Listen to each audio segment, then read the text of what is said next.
नमो नमः मेरे प्यारे साथियों और मेरे प्यारे विद्यार्थियों। जैसा कि आप सभी जानते हैं कि मैं आप लोगों के साथ कुछ नोट्स शेयर कर रही हूँ जो मैंने अपने लिए बनाए थे और जिन्होंने मेरी बहुत मदद की टेट क्वालिफाई करने में, चाहे टीजीटी का हो, पीजीटी का हो या नेट क्वालिफाई करने में, सीटेट, सब मैंने इन्हीं की मदद से क्लियर किए हैं, पास किए हैं, उत्तीर्ण किए हैं। तो मैं चाहती हूँ कि आप लोगों को भी इससे मदद मिल सके।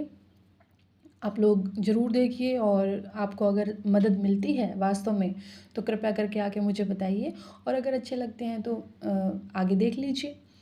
मेरा काम है सिर्फ आप लोगों तक शेयर करना, आगे आप लोगों की मर्जी, लेकिन हाँ, निसंदेह है ये आप लोगों के लिए फ़ायदेमंद होंगे। तो चलिए शुरू करते हैं तीसरा भाग। हम 2 भाग बना चुके हैं पहले ही। हम इसमें संस्कृत व्याकरण संबंधी परिभाषाओं से हमने शुरुआत की, क्योंकि सबसे पहले हमें ये जानना ज़रूरी है कि कौन कौन सी वो शब्दावली हैं जो हमें संस्कृत व्याकरण में काम आने वाली हैं। तो इस दिशा में हम प्रातिपदिक क्या होते हैं, सुपाधि प्रत्यय कौन से होते हैं, तिंगाति प्रत्यय कौन से होते हैं, बहुत सारी संज्ञाएं जैसे गु संज्ञा, गी संज्ञा, टी संज्ञा, और मतलब ये बहुत सारी चीज़ें हम कवर कर चुके हैं। अगर आपने नहीं देखी हैं तो पहले 2 वीडियोस देख लीजिएगा, तभी आपको ये तीसरी वीडियो देखने में आनंद आने वाला है। तो चलिए शुरू करते हैं। ओम गुरुवे नमः। अब हम देखेंगे कि स्वर्ण संज्ञा किसकी होती है। तुल्यस्य अप्रयत्नम सवर्णम, तुल्यस्य प्रयत्नम स्वर्णम। जब 2 या 2 से अधिक वर्णों का उच्चारण स्थान कौन से होते हैं। देखिए, जब भी हम कोई किसी वर्ण को बोलते हैं, किसी वर्ण का उच्चारण करते हैं, तो वो कहीं ना कहीं से तो उसकी ध्वनि उत्पन्न होती है। मुख विवर में जो तालु आदि स्थान है, वर्ण का उच्चारण जहाँ से हो रहा है वो उसका उच्चारण स्थान होता है। और जब ऐसा होता है कि मतलब 2 या 2 से ज़्यादा वर्णों का उच्चारण स्थान एक ही हो, एक ही स्थान से 2 या 2 से ज़्यादा वर्ण जो है वो उच्चारित किए जा रहे हों, तो जब सेम हो, जब बिल्कुल समान हो, आभ्यंतर प्रयतन या उच्चारण स्थान जहाँ से उच्चारण हो रहा है वो, और आभ्यंतर प्रयतन, आभ्यंतर और बाह्य 2 प्रकार के प्रयतन होते हैं, वो भी हम डिटेल में आगे पढ़ेंगे। तो जब उच्चारण स्थान और आभ्यंतर प्रयतन आदि समान होते हैं ना, मतलब एक जैसा ही एफर्ट करना पड़ रहा है और एक ही जैसी जगह से साउंड निकल रही है, तो वो दोनों वर्ण आपस में स्वर्ण कहे जाते हैं। सवर्ण मतलब एक जैसे हैं, समान है, मतलब एक ही तरह से बोले जा रहे हैं। तो इस स्वर्ण संज्ञा विधायक सूत्र तुल्यस्य अप्रयत्नम सवर्णम है। आगे देखिए, अनुवृत्ति। अनुवृत्ति क्या होती है। अनुवृत्ति का होता है अनु मतलब पीछे पीछे, वृत्ति व्यवहार, पीछे पीछे व्यवहार करना, मतलब समान व्यवहार करना, किसी चीज़ को फॉलो करना। सूत्रों के विस्तार को अधिक से अधिक संकुचित करने के लिए अनुवृत्ति 5वीं प्रणाली है। शुरुआत में मैंने बताया था कि उस समय पर जब पाणिनि जी ने अष्टाध्यायी की रचना की, उस समय पर लेखन सामग्री का पर्याप्त अभाव था। आज की तरह इतनी ज़्यादा लेखन सामग्री उस समय पर उपलब्ध नहीं थी। तो इसी वजह से पाणिनि जी ने इतने बड़े शब्द भंडार को संकुचित करने के लिए, समन्वित करने के लिए 6 प्रकार के साधन बताए थे। उनमें से 5वीं जो प्रणाली है, 5वां जो साधन है वो अनुवृत्ति है। यहाँ मैंने लिखे भी हुए हैं वो साधन एक बार फिर से। प्रत्याहार, अनुबंध, गणपाठ, संज्ञाएं, अनुवृत्ति और असिद्ध, ये सारी चीज़ें। प्रत्याहार हम लोग पढ़ चुके हैं, अनुबंध देख चुके हैं, गणपाठ देख चुके हैं, संज्ञाएं भी देख चुके हैं। अब अनुवृत्ति ये बता रहे हैं कि अनुवृत्ति क्या होती है। सूत्रों के विस्तार को ज़्यादा से ज़्यादा संकुचित करने के लिए, मतलब थोड़े स्पेस में उनको मतलब बैलेंस करने के लिए, समावित करने के लिए 5वीं प्रणाली जो पाणिनि जी ने बताई वो अनुवृत्ति प्रणाली बताई। पाणिनि जी ने कुछ ऐसे सूत्र बनाए जिनका अकेले तो कोई अर्थ नहीं होता, लेकिन अगर प्रवृत्ति सूत्रमाला के प्रत्येक सूत्र के साथ उनको संबंधित कर दिया जाए तो उनका अर्थ निकलता है। ऐसे सूत्र जो है अधिकार सूत्र कहे जाते हैं। अनुवृत्ति का क्षेत्र तब तक बना रहता है जब तक कोई दूसरा अधिकार सूत्र नहीं आ जाता। देखिए कैसे, एक सूत्र आता है हमारे अष्टाध्यायी में, तस्य विकार है। तस्य विकार से अण प्रत्यय होता है। तस्य विकारे का अधिकार सूत्र है। तस्य विकार का अर्थ है कि यह उसका विकार है। किसी चीज़ से कोई वस्तु बनी हुई है, जिस वस्तु से बनी हुई कोई अन्य चीज़ दिखाई दे जाए उसमें अण प्रत्यय होता है। जैसे कि मृत्तिका प्लस अण, मृत्तिका में अण जोड़ा, अण प्रत्यय लगा हुआ तस्य विकार से मृत्तिका का विकार, जिसका अर्थ ये हुआ कि मिट्टी से बनी हुई कोई चीज़, उसको कहेंगे मार्तिकः, यानी कि मिट्टी से बना हुआ। भस्म जमा अण, यानी कि भस्म से कोई चीज़ बनी हुई या भस्म का विकार हम कह सकते हैं भास्मनः। ठीक है, तो तस्य विकार अर्थ सिर्फ एक शब्द में नहीं आया अण प्रत्यय, उसके बाद भस्म से बना हुआ वह उसमें भी भास्मन आया। ठीक है, इसके तुरंत पश्चात एक सूत्र आता है अव्यवे च प्राणी औषधि वृक्षेभ्य। अव्यव हो किसी का, यहाँ तो सिर्फ विकार की बात हुई।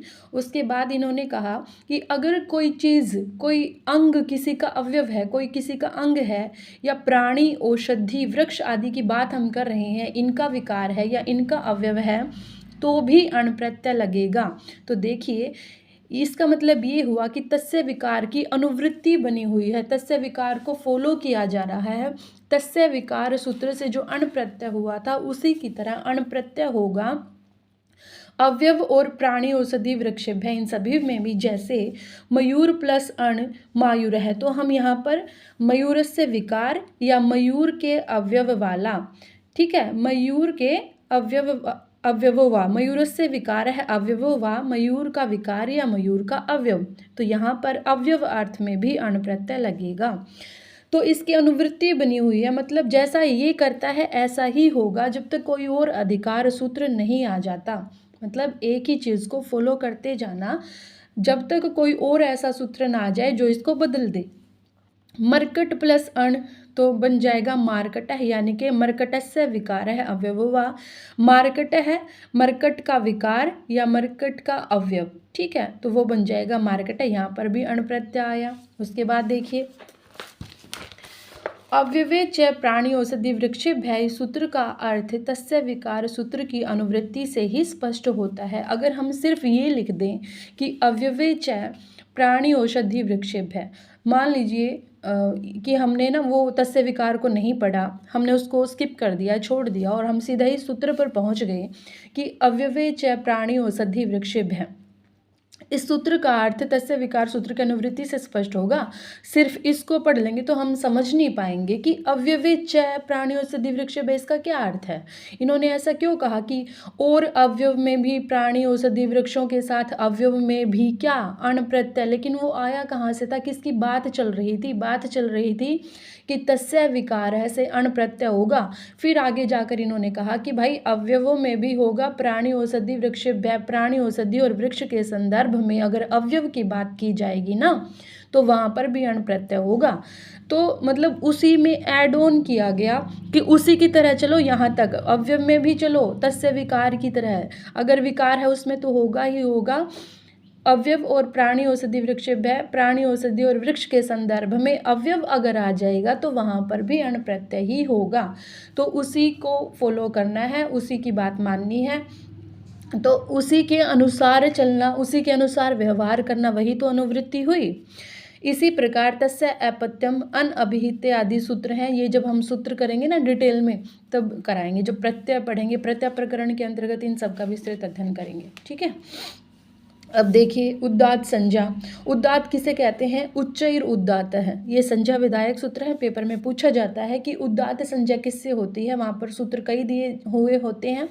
तो उच्चैर उदात्त है, यानी कि उच्च स्वर से, उच्च ध्वनि से जो बोला जाता है उसे उदात्त कहते हैं। उदात्त संज्ञा हमेशा स्वरों की होती है। उदात्त का अर्थ अक्यूट शब्द उत प्लस आ पूर्वक दा धातु में कत प्रत्यय लगाकर बना हुआ है। उत और आ ये उपसर्ग हैं, उसके बाद दा धातु लगी हुई है और कत प्रत्यय लगा करके शब्द बना। इस प्रकार उदात्त शब्द का अर्थ हुआ ऊपर उठाकर ग्रहण किया हुआ, या तो ऊपर उठाकर समझ लीजिए या ऊंची ध्वनि से, तेज ध्वनि से, ऊंची ध्वनि से जो बोले जाते हैं उन्हें उदात्त स्वर कहते हैं। उच्चैरादीयते इति उदात्त है, अर्थात उच्च स्वर से जिसका ग्रहण अर्थात उच्चारण होता है वह उदात्त कहलाता है। अनुदात्त इसका विपरीत हो जाएगा, अनुदात्त है। नीचैर अनुदात्त है, जो स्वर नीची ध्वनि से बोले जाते हैं या जिन स्वरों का उच्चारण अपने निर्धारित स्थान से निचले भाग से उच्चारित होता है उसे अनुदात्त स्वर कहते हैं। जैसे मान लिया कि किसी वर्ण का उच्चारण स्थान तालु है, अब तालु के अगर ऊपरी भाग से बोला जा रहा है तो उदात्त तालु के नीचे वाले स्थान से बोला जा रहा है तो अनुदात्त स्वर बोला जाएगा।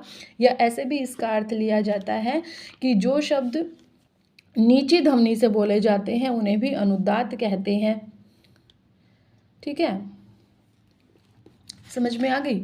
चलिए आगे चलते हैं। उसके बाद है सवरित।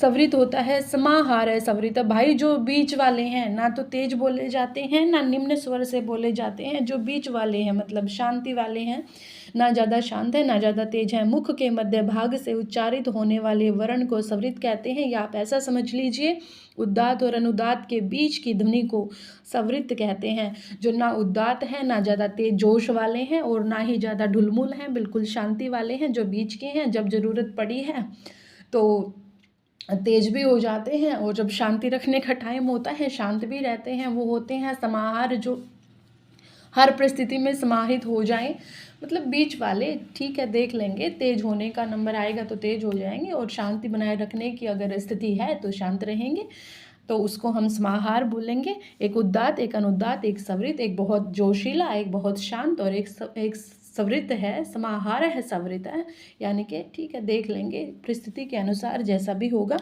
दोनों के बीच का। उसके बाद है अध्याहार। सूत्रे अश्रूयमाणत्वे स्थिति अर्थ प्रत्यायकत्वम। सूत्र में सुना नहीं गया, सूत्र में अश्रूय है, सुना नहीं गया है, फिर भी अर्थ प्रत्यायकत्वम, उस अर्थ को या शब्द को हम ग्रहण करें, आहार करें। आहार मतलब ग्रहण करना। तो सूत्र में ना सुने जाने पर भी जिस अर्थ को और जिस शब्द को ग्रहण हम करते हैं, सूत्र में जो शब्द या अर्थ नहीं है और वह शब्द या अर्थ अगर ग्रहण किया जाता है तो उसे अध्याहार कहते हैं, अधिआहार कहते हैं, बीच में ले लेना। उसके बाद है अनुवादेश। किंचित कार्यम विधातुम उपातस्य कार्यंतरम विधातुम पुनरुपानम अनुवादेश है। किंचित कार्यम विधातुम उपातस्य, कोई कार्य करके अभी अभी निपटे हैं हम, कोई कार्य करके किसी ने अभी अभी कोई कार्य समाप्त किया है, मतलब हो चुका है। कार्य अंतरम, दूसरा कोई कार्य करने के लिए उसको आदेश देना। पहले कहे गए किसी व्यक्ति आदि के पुनः किसी काम के लिए उल्लेख करने को अनुआदेश कहते हैं, बाद में दिया गया आदेश। जैसे अनेन व्याकरणम अधीतम, इसने व्याकरण तो पढ़ लिया है, एनम इसको छंदो अध्यापय, छंद पढ़ाइए। ठीक है, अनुआदेश मतलब बाद में दिया गया आदेश। कोई काम कर चुका है कोई इंसान और उसी को कोई दूसरा कार्य करने के लिए कहना, या उसी के लिए कोई दूसरा आदेश देना। ठीक है, अनुआदेश है। किंचित कार्य विधातुम उपातस्य कार्यंतरम विधातुम पुनरुपानम अनुआदेश है। उसके बाद है आख्यात। आख्यात आप सभी जानते हैं, नाम आख्यातोपसर्ग निपाताश्च इस तरह से होते हैं, धातु और क्रिया को आख्यात कहते हैं। उसके बाद आगम। आगम मतलब आ जाना, क्या आ जाना, शब्द या धातु के बीच में जो वर्ण या अक्षर आकर जुड़ जाते हैं उन्हें आगम कहते हैं। अपवाद बहुत जगह काम आएगा संस्कृत व्याकरण में। उसके बाद अपवाद, भाई कोई एक्सेप्शन बोलते हैं ना, कि ये तो वैसे तो सारे नियम एक जैसे हैं भाई, पर ये अपवाद है, वही जो विशेष नियम होते हैं। विशेष नियम, यह नियम सामान्य नियम का बाध करता है। सामान्यतः सारे नियम मतलब एक नियम चला रहा है, ये भी ऐसा, ये भी ऐसा, ये भी ऐसा, लेकिन ये इन जैसा नहीं है, वो उनके जैसे सिमिलरिटी वाला नहीं है, वो विशेष है, वो होता है अपवाद। उसके बाद है अपृक्त। अपृक्त क्या होते हैं? अपृक्त एक अल प्रत्यय, अल में सभी स्वर और व्यंजन आ जाते हैं। जब किसी प्रत्यय में एक अल यानी कि या तो स्वर या तो व्यंजन शेष बच जाता है तो ऐसे प्रत्यय अपृक्त कहलाते हैं। उनका कोई नहीं है भाई, अपृक्त हैं, बिल्कुल ऐसे समझ लो। सु का स ही बचता है, ती का त बचता है, सी का स बचता है, तो एक एक बचाना, सिर्फ सिंगल, कुछ भी नहीं इनके साथ, तो ये बेचारे क्या हैं? अपृक्त हैं। उसके बाद है उणादि। उणादियो बहुलम, उणादि प्रत्यय हम लोग पढ़ेंगे। धातुओं से उणादि प्रत्यय होते हैं, उन प्रत्यय के कारण ही उणादिगण कहलाता है। भाई ये सरदार है उस ग्रुप का, ऐसे बोल देते हैं ना। हमने आपको याद हो एक और बताया था कि ग्रुप बना देते हैं जहाँ पर एक जैसे प्रत्यय लगने होते हैं, तो उणादि प्रत्यय है, इसका पूरा ग्रुप है, पूरा समूह है, तो उनका हेड है, उनका मुखिया है, इसी के नाम पर पूरे ग्रुप का नाम रख दिया उणादियो बहुलम। उणादि बहुत सारे प्रत्यय हैं। उसके बाद उपपद ध्वनि, किसी पद या उपपद विभक्ति किसी पद या शब्द विशेष के कारण या उसे मानकर जो विभक्ति की जाती है उसे उपपद विभक्ति कहते हैं। आप लोग मुझे उपपद विभक्ति का एक उदाहरण लिख कर बताएंगे, ठीक है? बहुत आसान है, बहुत पढ़ते आए हम, 6ठी 7वीं क्लास से हमने पढ़ना शुरू कर दिया था कि जहाँ पर किसी शब्द विशेष के कारण कोई विभक्ति लगाई जाती है। चलिए मैं फटाफट से सूत्र बता देती हूँ। उनमें स्वाहा स्वस्ति सवधा अलम व सट्च, इनके योग में कौन सी विभक्ति होती है? जल्दी से लिख करके बताइए, उसी को उपपद विभक्ति कहते हैं। चलिए, हरिओम। कर्म परिवचनीय। कर्म परिवचनीय कौन होते हैं? जो कर्म को बताते हैं और कर्म को बताने वाले कुछ होते हैं। और कर्म में विभक्ति कौन सी होती है? आप सभी को बताया, कर्ता ने कर्म को, तो द्वितीय विभक्ति। अनु, प्रति, उप आदि उपसर्ग अनेक अर्थों में कर्म परिवचनीय होते हैं, इनके साथ द्वितीय आदि विभक्ति होती है। बहुत सारी ऐसी कंडीशंस होती हैं, ऐसे दशाएं आती हैं जब अनु, प्रति, उप आदि उपसर्ग बहुत सारे अर्थों में कर्म परिवचनीय हो जाते हैं, कर्म को बताने वाले होते हैं। और अगर कर्म को बताने वाले हैं तो द्वितीय विभक्ति का हम प्रयोग करते हैं, पढ़ेंगे। उसके बाद है कृदंत। जिन शब्दों के अंत में कृत प्रत्यय लगे होते हैं उन्हें कृदंत कहते हैं। कृत है अंत में जिसके, वो कृदंत है। उसके बाद गण। गण हम पढ़ चुके हैं। धातु, बहुत सारी धातुएं हैं संस्कृत में, उन धातुओं के ग्रुप बना दिए गए और जिसके ग्रुप का जो हेड है, जो मुखिया है, उसी के नाम पर उनका नाम रख दिया। जैसे भवादि गण का मुखिया कौन है? भू धातु है, सबसे पहले आ रही है, लीडर वही है, तो भू के नाम पर भवादिगण, भवादिगण, अदादिगण जो होते हैं, आदिगण, दिवादिगण, सवादिगण, है ना। इस तरह से हमारे संस्कृत में 10 गण हैं और धातुओं के समूह है, एक तरह से धातुओं के ग्रुप हैं। उसके बाद है निपात। च, आदियो, सत्वे, सवरादि, निपातम, अव्यम निपात होते हैं जिन पर किसी चीज़ का कोई असर नहीं पड़ता। अव्यय और अविकारी शब्द होते हैं मुख्यतया। च, वा, है आदि को निपात कहते हैं। सभी निपात अव्यय या अविकारी होते हैं, उनमें कोई विकार नहीं होता है वचन और लिंग के अनुसार। या आप लोग ये कह सकते हैं कि किसी बात पर अतिरिक्त भार देने के लिए जिन शब्दों का प्रयोग किया जाता है उन्हें निपात कहते हैं। कि ये तो करना ही है, निश्चित जाएगा, खलू, है ना, इस तरह से। उसके बाद है आत्मनेपद। हमारे संस्कृत में 2 तरह की धातुएं होती हैं, कुछ आत्मनेपदी और कुछ प्रश्मयपदी। तो आत्मनेपदी धातुओं में तंगाना व आत्मनेपदम, ये सूत्र जो है ये आत्मनेपदी विधायक सूत्र है। इसका अर्थ ये होता है कि जो तंग होते हैं ना, तंग, ते, एते, अंते, शानच, कानच आदि, ये आत्मनेपदी प्रत्यय होते हैं। और उसके बाद एक होती है प्रश्मयपद। आत्मनेपद होता है अपने लिए, मतलब स्वयं के लिए जो धातुएं यूज होती हैं, धातुएं प्रयोग होते हैं। प्रश्मयपद होता है दूसरे के लिए। लह प्रश्मयपदम ये सूत्र होता है, हमें ये याद रखना है कि लह प्रश्मयपदम, इस सूत्र से प्रश्मयपद का विधान होता है। लकारों के स्थान पर होते हैं ना तीत अंती, लकारों के स्थान की वजह से ही इनको ल प्रश्मयी पदम कहा। और प्रश्मयी पद में जो प्रत्यय होते हैं वो होते हैं तीत अंती, तिप्तस जी, है ना, तिप्तस जी, उसमें होते हैं तयाताम झ। इस तरह से मुनित्रय में किस किस की गणना की जाती है? पाणिनि, कात्यायन, पतंजलि, पीकेपी, पीकेपी, पीकेपी, पीपी के मत कर देना, पीकेपी। पाणिनि, कात्यायन और पतंजलि, इनका क्रम याद रहना चाहिए। सबसे पहले पाणिनि आए थे 500 ईसा पूर्व, फिर कात्यायन आई, इन्होंने वार्तिक लिखे पाणिनि के सूत्रों पर, फिर पतंजलि आए जिन्होंने पाणिनि के सूत्रों का मंडन किया, कात्यायन के वार्तिकों का खंडन किया। और इन्हीं को मुनित्रय कहते हैं। अगर मतभेद हो जाए, अगर हमें समझ में ना आए कि भाई किसको सही माने, तो जो बाद वाला जो ऋषि आया है ना, उसके मत को अधिक वैज्ञानिक माना जाता है, अधिक वैज्ञानिक माना जाता है, अधिक प्रमाणिक माना जाता है, अर्थात नवीन मत को अधिक मान्यता दी जाती है। मतभेद होने पर बाद वाले मुनि का मत अधिक प्रामाणिक माना जाता है। इसमें से पूछ लेते हैं कि अगर मान लिया कि कई मत हैं तो किसका मत आप प्रामाणिक मानोगे, और मान लिया हमने ये बात नहीं पढ़ी कि बाद वाले का माना जाएगा, तो हमें लगेगा कि पाणिनि जी ने अष्टाध्यायी लिखी है, पाणिनि जी के आकरण ज़्यादा प्रसिद्ध है, तो हम पाणिनि पे टिक लगा कर आ जाएंगे, जबकि ये सही नहीं होगा। जो बाद में आए हैं, जो संशोधन होते होते आया है, तो पतंजलि को हम ज़्यादा प्रमाणिक मानेंगे अगर मतभेद हो जाए। नहीं तो पतंजलि जी ने पाणिनि के सूत्रों का ही मंडन किया है, उनकी प्रशंसा की है। ठीक है, कर ही देते हैं एक पेज और। उसके बाद है यौगिक। यौगिक मतलब जो मिलकर बना हुआ है, वे शब्द जिनमें प्रकृति और प्रत्यय का अर्थ निकल जाता है। पहचान सकते हैं हम अलग अलग, जैसे पाचक है, पच धातु में अक प्रत्यय लगकर बना है, इसका अर्थ पकाने वाला। पच अलग है, अकह अलग है, ठीक है। उसके बाद पच घय अर्थात पाक है, पकाना, पकाने की जो क्रिया होती है वो पाक है होती है। यौगिक शब्द हैं, ठीक है, जब प्रकृति और प्रत्यय को हम अलग अलग कर सकते हैं। विप्सा 2 बार, विप्सा मतलब 2 बार पढ़ें किसी भी चीज़ को, द्विरुक्ति 2 बार पढ़ने को विप्सा कहते हैं। जैसे स्मारम, स्मारम, समृत्वा, समृत्वा, ऐसा बहुत बार पढ़ते हैं हम। अच्छा बताइए, जहाँ पर शब्दों की बार बार आवृत्ति होती है उसे कौन सा अलंकार कहते हैं, वो लिखकर बताइए जल्दी से। समान अधिकरण, अधिकरण है, आधार है, कैसे? समान, समान आधार, एक ही आधार को समान अधिकरण कहते हैं, आधारो अधिकरणम। ठीक है। उसके बाद है स्पर्श। स्पर्श हम लोग पढ़ चुके हैं। कै आदियों में अवसाना, कैसे लेकर के मैं तक, अवसान मतलब प्रियंत, कैसे लेकर मैं प्रियंत स्पर्श होते हैं। कैसे लेकर मैं तक के व्यंजन स्पर्श कहलाते हैं। क्यों होते हैं ये स्पर्श? क्योंकि इनमें से इनका जब उच्चारण करते हैं तो वायु जो है वो स्पर्श करती हुई बाहर निकलती है। विकल्प, हमें जब हमारे पास विकल्प होता है तो क्या कहते हैं? ऐच्छिक नियम को विकल्प कहते हैं। हमारी इच्छा होती है हम विकल्प यूज़ करें या ना करें। उसके बाद वार्तिक, कात्यायन और पतंजलि ने जो सूत्र लिखे हैं वो नियम वार्तिक कहलाते हैं।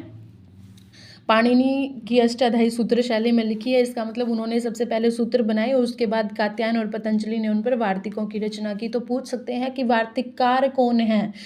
तीनों चारों कई नाम दे देंगे, तो आपको ध्यान रखना है कि कात्यायन और पतंजलि ने जो व्याकरण के नियम बनाए वे वार्तिक कहलाते हैं। उसके बाद वृत्ति क्या होती है? परर्थ अभिधानम वृत्ति, सूत्रों की व्याख्या करके जब हम दूसरों को समझाते हैं ना तो वह वृत्ति कहलाती है। तद्धित समासकृत एक शेष सन आदि से युक्त धातु रूपों को वृत्ति कहते हैं। उसके बाद है लुक। प्रत्यय से लुक, श्लू लुप है, प्रत्यय का लोप हो जाना ही लुक, श्लू और लुप है, इन सभी में प्रत्यय का लोप होता है। उसके बाद अकर्मक, आप सभी जानते हो सकर्मक अकर्मक वे धातुएं जिनके साथ कर्म नहीं होता। यहाँ पर कुछ धातुएं दी हुई हैं। लज्जा सत्ता स्थिति जागरणम वृद्धि क्षय भय जीवित मरणम शयन क्रीड़ा रुचि दीप्ति अर्थम धातुगणम तम कर्म कमाहु। लज्जा, सत्ता, स्थिति, जागरण, वृद्धि, क्षय, भय, जीवित, मरण, शयन, क्रीड़ा, रुचि और दीप्ति, ये सारी जो धातुएं हैं ये अकर्मक धातुएं हैं। इतियोम आगे के नोट्स हम कल करेंगे। पढ़ने में आनंद आया हो तो आनंद लीजिए, आनंद के साथ पढ़िए। जय श्री राम।